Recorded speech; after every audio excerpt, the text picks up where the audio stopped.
How's it going? My name's Tim. This is my assignment 4.2. And in this, I'll be showing you two myofascial release techniques: an active stretch, an active isolated stretch, and then a dynamic stretch. First thing I'm going to do is I'm going to show you the two myofascial release techniques. Typically, people use a foam roller. I have a PVC pipe. It's typically the same thing.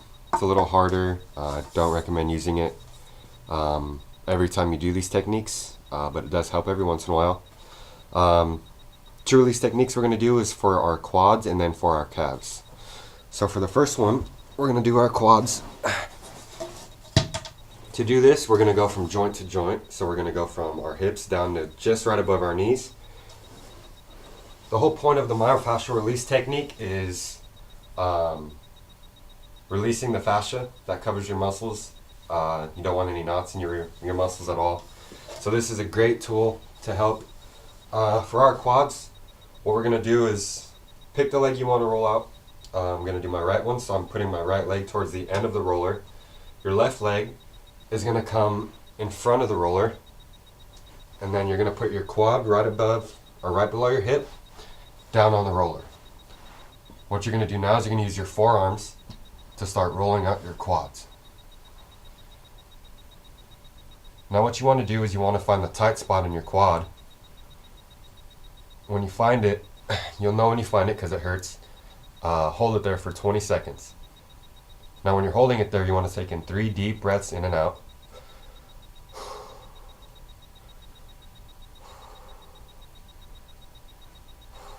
And then roll it out. Now if you've never done this before, it will hurt. I don't recommend starting it with a foam or PVC pipe, but if you have one handy, it does help. The second one that we're going to do is we're going to release our calves. So for this one, you have the bottom of your calf right here, the upper part of it up here.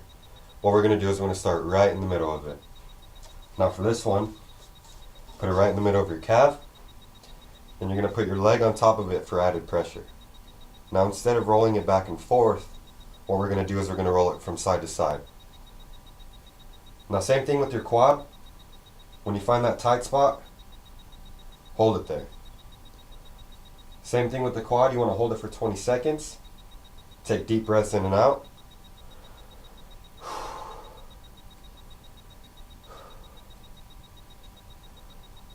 And instead of it rolling out, roll it from side to side. Now like I said, don't always want to do this with the PVC pipe. It's not as forgiving as a foam roller, but every once in a while it is good to use it. Now that we're done with that, we're going to move over to the stretching. For the active stretching, I'm going to show you how to stretch out your hip flexors. So let me adjust this. For this stretch can be performed on your knees. We're going to stretch out your hip flexors, which are right in here.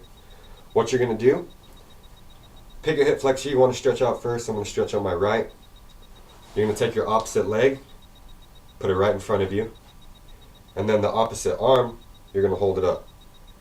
Now what you want to do is when you're in this position is lean forward. Now it may not look like I'm doing a lot, but I get a real good stretch right in here in the hip flexor. Typically for active stretches, you want to hold it for around 20 to 30 seconds before you switch sides. So when you switch sides, same thing. Opposite leg is going to be facing forward. Opposite arm is going to be up. And then you're just going to lean forward into it again. Make sure you breathe in these stretches. Make sure you feel the stretching in your hip flexor. If you feel it anywhere else, you're not doing the stretch right. Great stretch. Really loosens your hip flexors up. The second stretch I'm going to show you is a active isolated stretch. And for the active isolated stretch, I'm going to show you how to stretch out your quads. Now for this one, you're going to lay on your side. Elbow's going to be right under your shoulder in a straight line to hold your body. For this one, you're going to bend your top leg, grab it right above your ankle on your shin, and you're going to use your glutes to pull your knee back. Now for this one, hold it there for about 2 seconds and then come forward. Make sure you breathe out when you pull your knee back. Make sure you use your glutes to pull your knee back. Really get a good stretch in the quads. It's not an active stretch because you're not holding it there, but it's not a dynamic stretch because you're not using your entire body. So typically you can do it for about 10 reps before switching. But when you switch, lay on the other side. Elbows right underneath the shoulder for body support. Get your grab, and then same thing. Use your glutes, pull the knee back, stretch the quad, and then forward.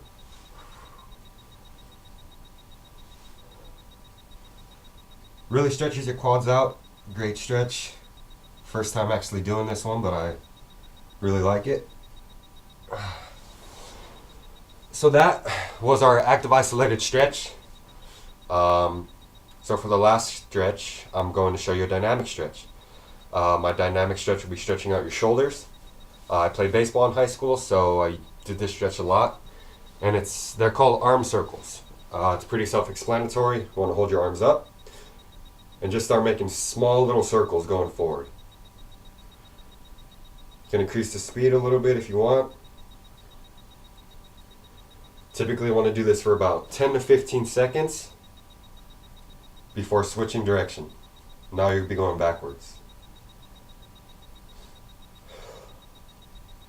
Now for this, another 10 to 15 seconds, and then you're going to make big circles. Really get your shoulders warmed up, feel them burning a little bit, and then you're going to go back.